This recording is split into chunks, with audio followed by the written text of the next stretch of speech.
স্বীকৃতি আত্ম অহংকারের এক বড় অংশ।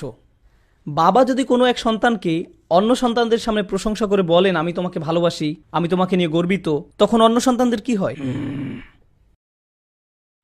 সে রাগে গজরাতে থাকে।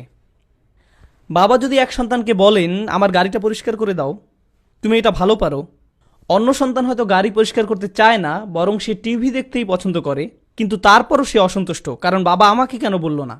আমার কি সামান্য একটা গাড়ি পরিষ্কার করার মতো যোগ্যতা নেই? তিনি বললে আমি হয়তো বলতাম আমি বরং ভিডিও গেমই খেলবো, কিন্তু ঘটনা হলো তিনি আমাকে সামান্য জিজ্ঞেসও করলেন না। এটা তো আমার মনে আঘাত দিচ্ছে। বুঝতে পারছেন? এখানে স্বীকৃতি পাওয়ার তীব্র বাসনা কাজ করেছে। আপাত দৃষ্টিতে আমরা দেখছি ইবলিস নিজেকে বড় বলে প্রচুর স্বীকৃতি চাইতো। কার কাছ থেকে? আল্লাহ আজ্জা ওয়া জাল্লার কাছ থেকে। যদিও এর সাথে দায় দায়িত্ব পালনের ব্যাপার জড়িত, এটা কোনো পুরস্কার বিতরণের অনুষ্ঠান নয়। সে পৃথিবীতে রাজত্ব পাবে বা যা চায় তাই পাবে। প্রকৃতপক্ষে দুনিয়াতে মানব জীবন সম্পর্কে আল্লাহ বলছেন, লাকাদ খালাকনাল ইনসানা ফি কাবাদ, নিশ্চয়ই আমি মানুষকে শ্রম নির্ভর রূপে সৃষ্টি করেছি। নিজেকে আর নিজের পরিবারকে বাঁচিয়ে রাখার জন্য মানুষকে প্রতিনিয়ত পরিশ্রম করতে হয়, দুইটা বাড়তি আয়ের জন্য, সবার সাথে সুসম্পর্ক বজায় রাখার জন্য। এসব সহজ কাজ না। তারপরও আদমকে যে স্বীকৃতি দেওয়া হয়েছে তা ইবলিস সহ্য করতে পারেনি। অন্য থেকে বড় বলে স্বীকৃতির তীব্র তৃষ্ণা মানুষকে শয়তানে পরিণত করতে পারে। ঘটনা প্রসঙ্গে উল্লেখ্য যে এটা সেই একই স্বীকৃতির তৃষ্ণা যার ফলে মানব ইতিহাসের প্রথম হত্যাকাণ্ড হাবিল এবং কাবিলের মাঝে সংঘটিত হয়, সূরা আরাফে বর্ণনা করা হয়েছে। আর এই প্রথম হত্যাকাণ্ড টাকার জন্য হয়নি, এটা সম্পত্তির জন্য হয়নি, বা এরকম কোনো কারণে নয়। সূরা আরাফে বর্ণনা করা হয়েছে এটা ঘটেছে তখন একজনের কোরবানি গৃহীত হয়েছিল এবং অপরজনেরটা গৃহীত হয়নি। একজনেরটা স্বীকৃতি পেয়েছিল, অন্যজনেরটা পায়নি। লক্ষ্য করুন, সেই একই হিংসা এখানে কাজ করেছিল। কোন কারণ হযরত ইউসুফ আলাইহিসসালামের ভাইদের মারাত্মক প্রতিহিংসা পরায়ণ করে তুলেছিল যে তারা তাকে কুয়ায় নিক্ষেপ করেছিল? তারা তো তাকে প্রায় খুনই করে ফেলেছিল। সেখানে তো সাপ বিচ্ছু থাকার কথা, সেটা ছিল ভীষণ দুর্গম কোনো প্রান্তরে নির্জন একটা গর্ত। তবুও তারা তাদের ভাইকে সেখানে ফেলে দিয়েছিল। জানেন কেন? কারণ তিনি তার বাবার কাছ থেকে যে স্বীকৃতি পেয়েছিলেন তা অন্য ভাইদের তার প্রতি হিংসাত্মক করে তুলেছিল। এখন এই স্বীকৃতি জিনিসটাকে আপনারা ভালো করে বোঝার চেষ্টা করুন। যখন আমরা আত্মমর্যাদা সম্পর্কে চিন্তা করি তখন আত্মমর্যাদাকে অর্থবিত্ত, প্রতিপত্তি, ক্ষমতা ইত্যাদির সাথে যুক্ত করি। আমি বলি কি, এই সব বিষয় মানুষের স্বীকৃতি পাওয়ার আকাঙ্ক্ষার কাছে খুবই তুচ্ছ ব্যাপার। শয়তান আপনার ভিতর প্রশংসা পাওয়ার, স্বীকৃতি পাওয়ার, দৃষ্টি আকর্ষণ করার তীব্র একটা আকাঙ্ক্ষার বীজ বপন করে। আপনি অনেক লোক পাবেন এমনকি ইসলামের নামে, এবং এটাই সবচেয়ে আতঙ্কজনক ব্যাপার, এমন মানুষ যারা মসজিদের জন্য কাজ করেন। আর মসজিদের জন্য কাজ করা কোনো আরামের কাজ নয়। জোনিং এর জন্য আবেদন করা, পার্কিং লট মেরামত করা, কন্ট্রাক্টরদের সাথে কথা বলা, অজুর জায়গা রক্ষণাবেক্ষণ করা, আর অনেক কিছু। এগুলো কোনো মজার কাজ নয়। কিন্তু এমন লোক আছে যারা চাকরি থেকে সময় বের করে পরিবারকে পিছনে ফেলে রেখে মসজিদের বোর্ড মেম্বার হন, ভলান্টিয়ার হন, কিংবা টাকা খরচ করবেন এজন্য শুরা মিটিংয়ের পর শুরা মিটিং, শুরা মিটিংয়ের পর শুরা মিটিং করে যান। কি কি উদ্যোগ নেওয়া যায়, কোন কোন জায়গায় মেরামত করতে হবে। এদের মধ্যে এমন কাউকে পাবেন যে বিত্তশীল, তার ভিতর এই শক্ত মনোভাব কাজ করে যে আমাকে মসজিদের প্রেসিডেন্ট হতেই হবে। আরে ভাই, আপনি তো হয়তো ইতিমধ্যে আপনার ডিপার্টমেন্টের প্রধান, অথবা ডাক্তার যার পিছনে নার্সরা আদেশের অপেক্ষায় থাকে। এই অবস্থা যে কারো ব্যাপারেই হতে পারে। উপরন্তু আপনার ঘরের প্রধান আপনি, আপনার রয়েছে অর্থবিত্ত, এ সব কিছুতেই আপনি প্রধানতম, কিন্তু এর পরও আপনি ভাবেন এক জায়গায় আমাকে যথাযথ মূল্যায়ন করা হচ্ছে না। তারা তো স্বীকৃতি দিচ্ছে না আমাকে, আমি তাদের জন্য কত কিছু করলাম, আমি আমার মর্যাদার যথাযথ স্বীকৃতি মসজিদ থেকে পাচ্ছি না, আমাকে অবশ্যই মসজিদের মহিয়ান শাসক হতে হবে। এমনকি মসজিদের ভিতরেও, মসজিদ সমূহ আল্লাহর স্মরণ করার জন্য। অতএব তোমরা আল্লাহ তাআলার সাথে কাউকে ডেকো না। কথা প্রসঙ্গে বলে রাখি, আমি বিশেষভাবে ডাক্তারদের প্রতি ইঙ্গিত করছি না, হয়তো অভিজ্ঞতা প্রসূত বা কিছুটা আমার উদ্ভাবনী কল্পনা মাত্র।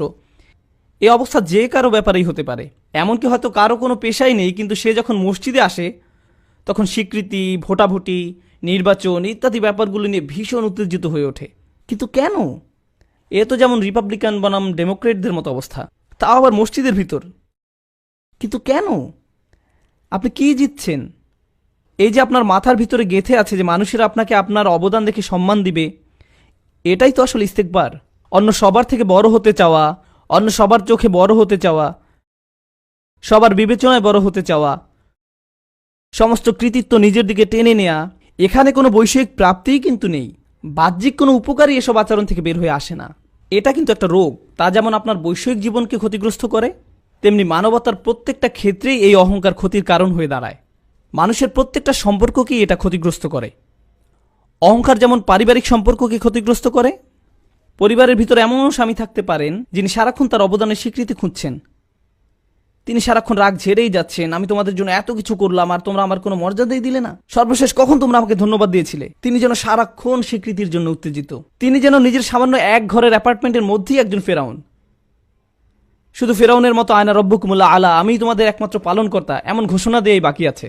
আপনি হয়তো এক ডিপার্টমেন্টে কাজ করেন, সেখানে মাত্র 5-6 জন একত্রে কাজ করে। আমি নিশ্চিত এমনও সামান্য কাজ আছে যা হয়তো আপনি খুব ঠেকে না গেলে করবেনই না। যেমন পরিচ্ছন্নতা ডিপার্টমেন্টের ট্রাকে একজন সামনে ড্রাইভ করেন, অন্যজন পিছনে ঝুলে থাকেন যিনি আবর্জনা কুড়িয়ে ট্রাকে ভরেন। অন্যদিকে যিনি সামনে আছেন তিনি অহংকারে ভাবছেন, ও হ্যাঁ, আমি তো ড্রাইভার। আরে এই ছোট্ট জগতেই তো তিনি একজন ফেরাউন। তিনি ইস্তেকবারে আক্রান্ত হয়েছেন, কারণ তিনি বিরাট কিছু একটা হয়ে গেছেন বলে নিজেকে স্বীকৃতি দিচ্ছেন।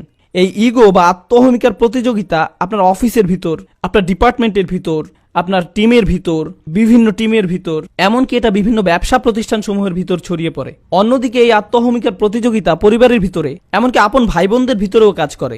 বাস্তবতা হলো ভাই বোনদের ভিতর আত্মহমিকার প্রতিযোগিতা সবচেয়ে মারাত্মক ধরনের আত্মহমিকার সংঘাত। এজন্যই মানব ইতিহাসের সবচেয়ে বড় পতন হযরত আদম আলাহিসাল্লামের বেহেশতে নিষিদ্ধ ফল খাওয়ার পাপ করার পরে দ্বিতীয় যে বড় পাপ ইতিহাসে ঘটেছে তা হলো আপন সহোদরদের ভিতরে সংঘাত, হাবিল এবং কাবিল। এটাই মানব ইতিহাসের দ্বিতীয় পাপ আর সর্বপ্রথম হত্যা। আর এর মূল কারণই হলো পারস্পরিক হিংসা। কোনো এক সন্তান ভাবে অন্যজনের উপর বাবার সমস্ত আগ্রহ চলে গেছে, অন্যজনকে বাবাকে আমার থেকে বেশি ভালোবাসে, এজন্যই সে বেশি লম্বা, অথবা সে বেশি ভালো স্কুলে যায়, অথবা ভালো গ্রেড পায়। এবং দুঃখজনকভাবে আমরা পিতামাতারা সন্তানদের এই পরিস্থিতিতে কোনো সাহায্য তো করছিই না, বরং একজনের 100 পাওয়াকে অন্য সব সন্তানদের গালে শক্ত চপটাঘাতের মতো করে কালিমা লেপন করি। তার মার্কশিট উঁচু করে ধরে অন্যদের বলি, এই জন্যই অন্য সবার থেকে আমি তাকে বেশি ভালোবাসি। সে যেমন দেখতেও ভালো তেমন বুদ্ধিমান। তুমি কি করেছ? বন্ধুরা, সে অন্য ছোট বাচ্চা ছেলে বা মেয়েটা যে ক্রমাগত রাগে গজরাচ্ছে, অন্য ভাই বা বোনের সামান্যতম চিন্তাও তার অন্তর্জ্বালা করে, অনেক অন্তর্জ্বালা করে, চিন্তাও তার অন্তর্জ্বালা করে। আর আপনি অবাক হন কেন তারা এত হিংস্রভাবে মারামারি করছে। সে তার ভাইয়ের খেলনা নিয়েই ভেঙে ফেলে, খেলে না, ধরেই দুমড়ে মুচড়ে ভেঙে চুপ করে বসে থাকে।